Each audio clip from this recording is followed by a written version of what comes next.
Bom dia, Jorge Tais. Bom dia aos ouvintes da Rádio Itaberá Bandeirantes Blumenau. Eu começo agradecendo a oportunidade de falar um pouco sobre o 5º Seminário de Estudos sobre Teatro, que é um evento paralelo ao 25º FENATIB, que é o Festival Nacional de Teatro para Crianças e Jovens. E o tema desse ano, desse seminário, é palhaçaria e comicidade.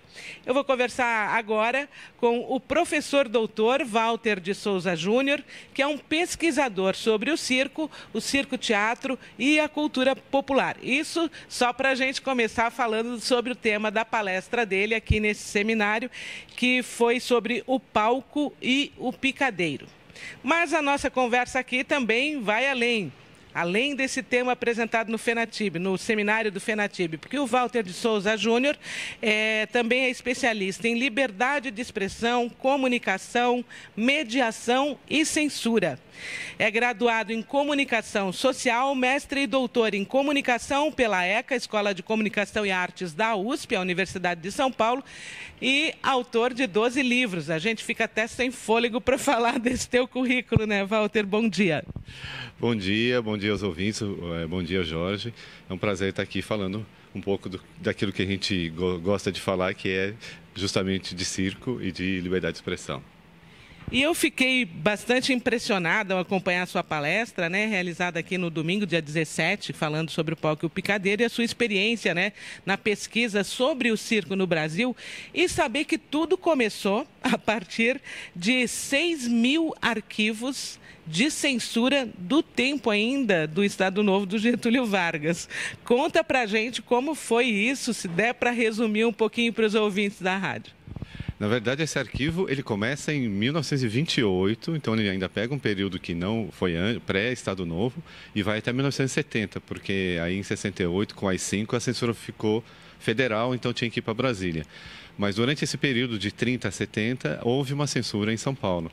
Esses arquivos, a censura ao teatro, né? Essa censura gerou 6.000 processos, né? Durante esses anos. E esses processos dos 6.000 eram peças que eram encenadas dentro de circos ou pavilhões. Pavilhões eram circos especializados só em teatro, né? Só em peças de teatro, não tinha parte de malabares, nada disso. Então, aquilo era um material muito rico para poder entender como é que aconteceu o circo no Brasil e como aconteceu o teatro dentro do circo. E era justamente um tempo em que tinha diálogo, que é o que a gente chama de circo-teatro, né? Quando existe realmente a dramaturgia, a encenação, né? Por isso, a necessidade de primeiro aprovar os textos, né? Isso.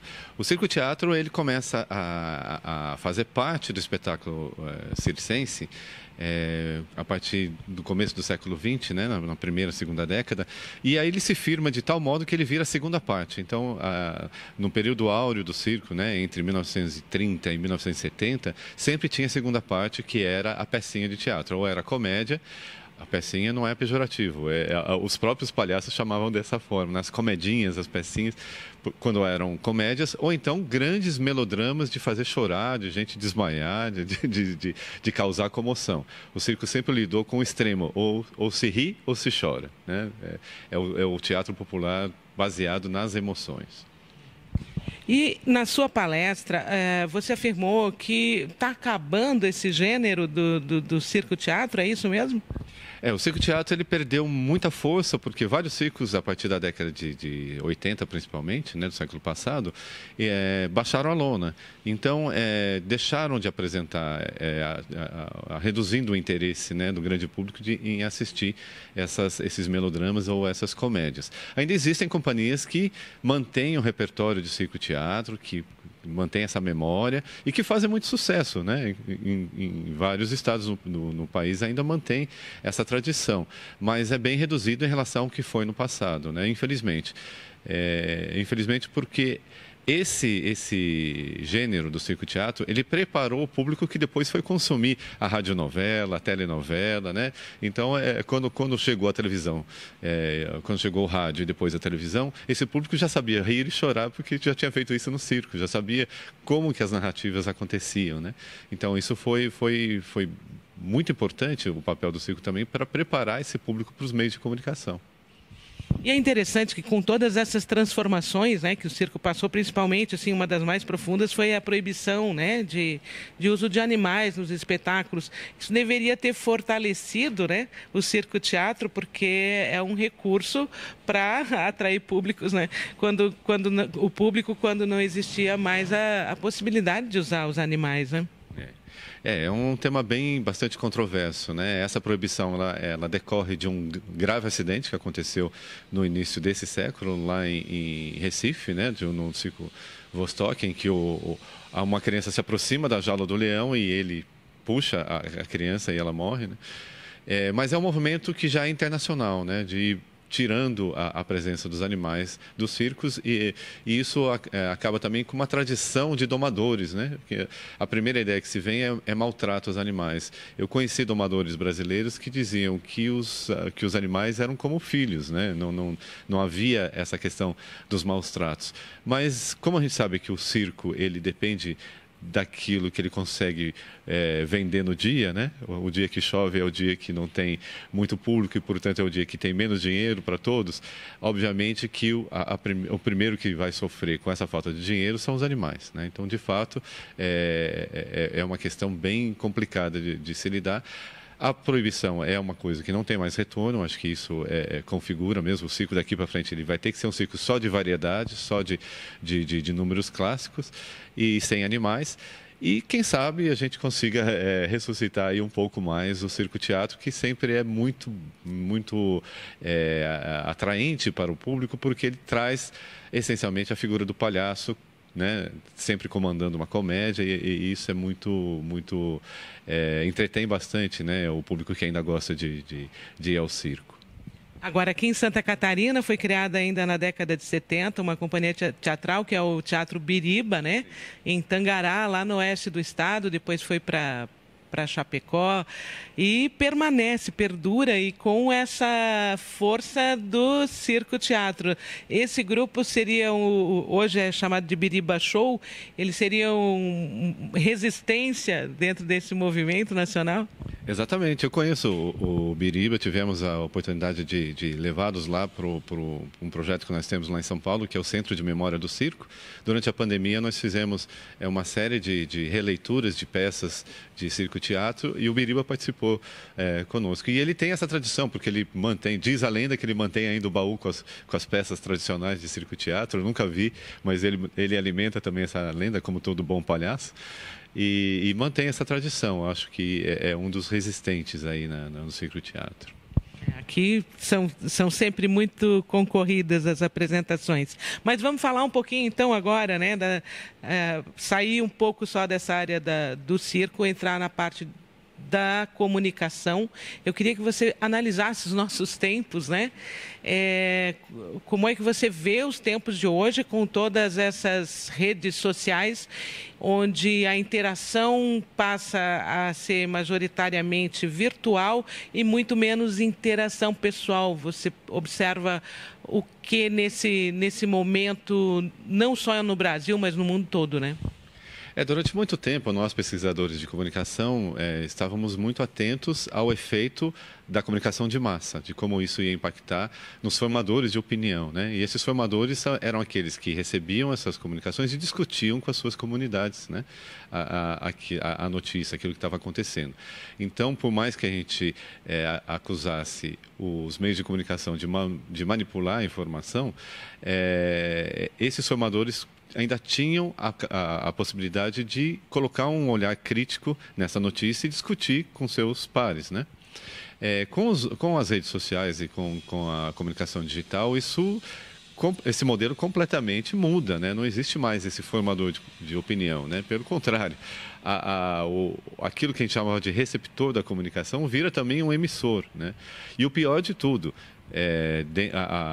apesar de ter mudado o modelo, o poder de manipulação continua cada vez maior. Então, a manipulação dentro desse novo modelo das redes sociais são as fake news, são a invenção de notícias com destino próprio, né? com intenção direcionada, né? Então, isso muda completamente o modelo, a forma de emitir notícia e de consumir notícia. de forma que não existe mais a figura das grandes redes que constroem narrativas e nem aquele que consome mediado por um formador de opinião. Então, ele responde imediatamente. E nessa resposta imediata, o senso crítico se perde totalmente. Então, essa é uma grande questão, porque pasteuriza tudo. A comunicação vira um mero acontecimento. Não se tem o senso crítico, não se consegue verificar se aquilo é verdade. Então, vira algo completamente sem substância, né? Então, estamos num momento bem crítico da comunicação e a expectativa é de como a gente vai tratar isso daqui para frente, né? Principalmente os efeitos das fake news, dessa relação de construir narrativas falsas, né? Isso é imediato, impacta politicamente, psicologicamente, ou seja, impacta na nossa vida social imediatamente. E nós não estamos conseguindo encontrar uma resposta para isso, né? Então, a gente está num momento de transição aí, de mudança completa do modelo de comunicação e temos essa responsabilidade de conseguir uma solução para que isso não vire mera manipulação. Já que a sua área também é essa de censura, liberdade de expressão, a gente tem um debate muito grande no Brasil em torno dessa questão da regulamentação, né, das redes sociais, regulação, não sei qual seria o termo correto agora, mas que tem aí 5 empresas que detêm, né, esse poder e que não querem responder para a justiça quando chamadas a retirar algum material prejudicial do ar. Qual a sua visão? Porque se fez uma campanha muito grande falando em censura, mas, ao mesmo tempo, a gente vê que tem coisas que realmente são nocivas para a sociedade, que estão sendo disseminadas sem nenhum tipo de controle. Qual a sua visão como doutor na área, como pós-doutor, hoje, né, acompanhando projetos de pesquisa dentro da USP, qual a sua visão sobre esse tema? Olha, a censura no Brasil, antes de existir Brasil, já existia a censura no Brasil, né? Porque já era proibido, quando chegam os portugueses para colonizar aqui o país, já era proibido trazer livros de Portugal para cá, havia determinações da coroa que não acontecesse esse tipo de coisa. E a partir daí, essa censura acabou se tornando muito comum na construção cultural do país, né? Quando chega aqui a família real, também traz a mesa censória de Portugal para cá. E quando chega a República, não, agora estamos na liberdade, não, vamos... começa a dar como atribuição da polícia censurar a produção artística, né? E isso aí, com o Estado Novo, então, se institucionaliza uma forma, né, burocrática de como fazer a censura. E ela perdura até 1988, com a Constituição, quando, então, é extinta a censura.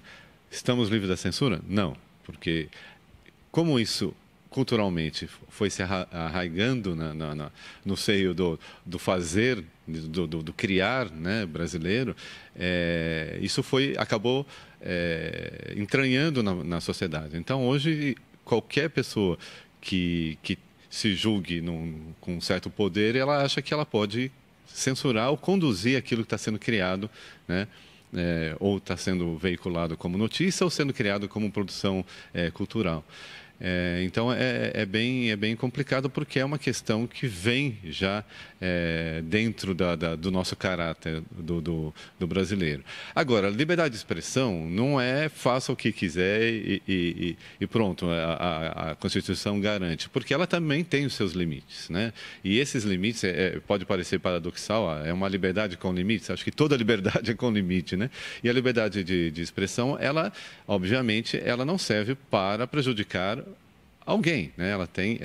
Ela foi o conceito, ela foi criada junto com o iluminismo, justamente no sentido de que a comunicação estivesse acessível a todas as pessoas, mas que não fosse usada para prejudicar as pessoas, né? Então aí, quando nós chegamos num cenário em que as fake news começam a servir a manipulações políticas e culturais, religiosas, isso obviamente está prejudicando grupos sociais. E nós estamos num patamar em que a sociedade está num nível de complexidade tão grande que é complicado também você usar qualquer discurso sem pensar se vai atingir alguém. Porque, obrigatoriamente você tem que pensar, porque a sociedade já não é mais aquela massa que a gente imaginava no século passado, né? Ela está toda fragmentada e nós temos que pensar nessa fragmentação na hora de construir discursos de comunicação. Então, é uma questão que também se torna muito mais complexa.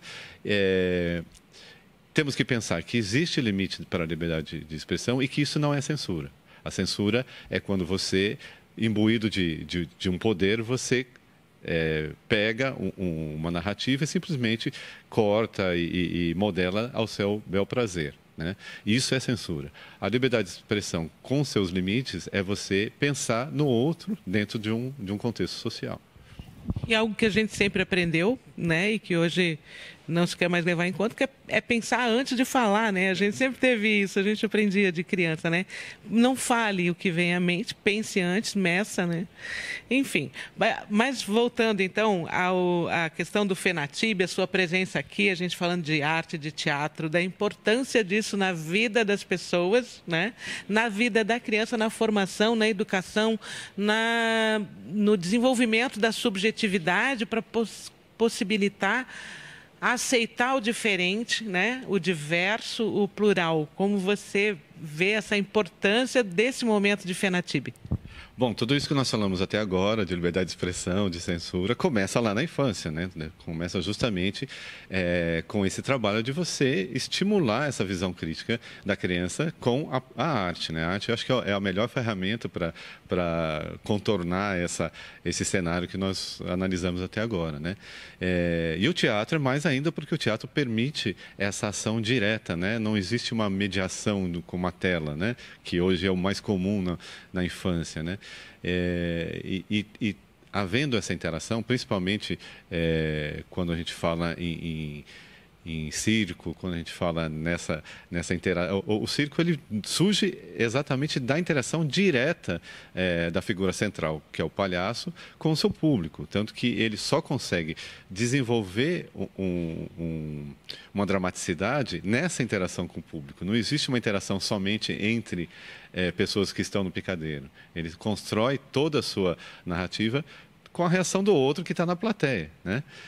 E nessa relação com o outro é que exige uma resposta da plateia. E aí, para a criança, isso é onde ela desenvolve seu senso crítico, né? E é essencial para a gente mudar todo esse panorama que a gente analisou até agora. A gente acha que 20 minutos é muito tempo, né?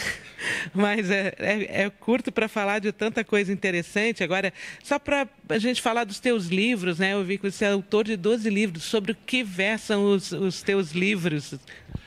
Bom, a maior parte deles são pesquisas que eu fiz, né? Tenho 2 livros que são bem dentro dessa pesquisa sobre o circo. Um é sobre o circo-teatro, chama Mixórdia no Picadeiro, que é justamente Mixórdia. É uma mistura, é uma palavra bem antiga, né?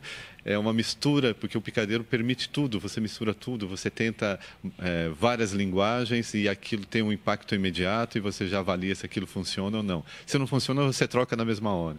E é assim que funciona o circo-teatro. Depois, no meu pós-doutorado, fiz uma pesquisa sobre o palhaço Piolim. O palhaço Piolim foi um palhaço muito importante lá em São Paulo. Ele teve contato com os intelectuais modernistas, como Mário de Andrade, Oswaldo de Andrade, Tarsila do Amaral. Esses intelectuais, em 1929, fizeram um evento que era o festim antropofágico, vamos comer piolim. Então, eles fazem uma deglutição simbólica do piolim porque os antropófagos eles deglutem o inimigo para absorver a coragem do inimigo e a proposta do Oswaldo de Andrade é vamos deglutir o palhaço para pegarmos o que ele tem de melhor para a nossa cultura. E aí a pesquisa foi em cima também do circo-teatro encenado pelo Piolim. Antes de entrar no universo do circo, eu estava no universo da música caipira. Nesse universo da música caipira, também acontecia no circo. A partir da década de 50, muitas duplas caipiras vão montar peças de circo-teatro baseadas nas suas modas de viola. Então, aliás, antes de ir para o circo, eu fui para a música e, no fim, foi a música que me levou para o circo. Tem também 2 livros infantis, um deles também com a temática do circo, um deles chama Nina Tem Medo de Palhaço. É baseado nas histórias de uma amiga minha que é palhaça e ela faz parte do Palhaços Sem Fronteiras. Palhaços Sem Fronteiras é uma ONG em que os palhaços vão para regiões de fragilidade aí, que estão em conflito, para levar alegria para as crianças. Eles não levam comida, mas levam conforto espiritual, que é o riso. E eu convidei essa palhaça para dividir comigo uma aula, e ela contou histórias tão interessantes, e aquilo me impactou tanto que eu acabei escrevendo um livro infantil de uma menina que está num campo de refugiados e tem medo de palhaço. E aí ela abre a barraca e dá de cara com uma palhaça. Então ela está confrontando os medos das perdas que ela acabou de sofrer por estar num campo de refugiados, com medo de palhaço, mas a primeira coisa que ela percebe é que ela tem medo de palhaço, e ela está vendo uma palhaça. E aí ela começa a trabalhar toda essa questão do medo com a palhaça. Então também é um trabalho bem interessante, saiu pela editora Capulana, foi uma coisa bem bacana. Durante a pandemia também consegui publicar mais 2 livros mesmo estando em casa, então é um processo que não acaba nunca, né? Quando você entra num universo e começa a descobrir, cavar e achar ouro, você quer que todo mundo fique sabendo, né? Então é mais ou menos assim que tem funcionado. Mas rapidinho, então, já que o nosso tempo acabou, Blumenau, que achou primeira vez esse contato com o festival, como é que foi? Adorei participar do festival, do seminário sobre palhaçaria e comicidade, porque teve os palestrantes construíram toda uma cobertura completa aí da palhaçaria, do tema proposto, né? Começou com uma experiência viva, né? de palhaço mesmo, que nós tivemos a oportunidade de assistir e discutir. Depois, a minha palestra, eu falei da tradição do circo e a última palestra foi sobre o circo contemporâneo. Então, a gente consegue cobrir completamente o tema. Eu acho que foi muito oportuno, muito importante e, se puderem, acompanhem pelo YouTube, porque as palestras estão lá. Muito obrigada pelo teu tempo, pela tua entrevista, pelas informações. Conversamos com o professor doutor Walter de Souza Júnior, que esteve aqui no 5º Seminário de Estudos sobre Teatro para Crianças e Jovens. Eu volto com você, Jorge. Mais uma vez, obrigada pelo espaço.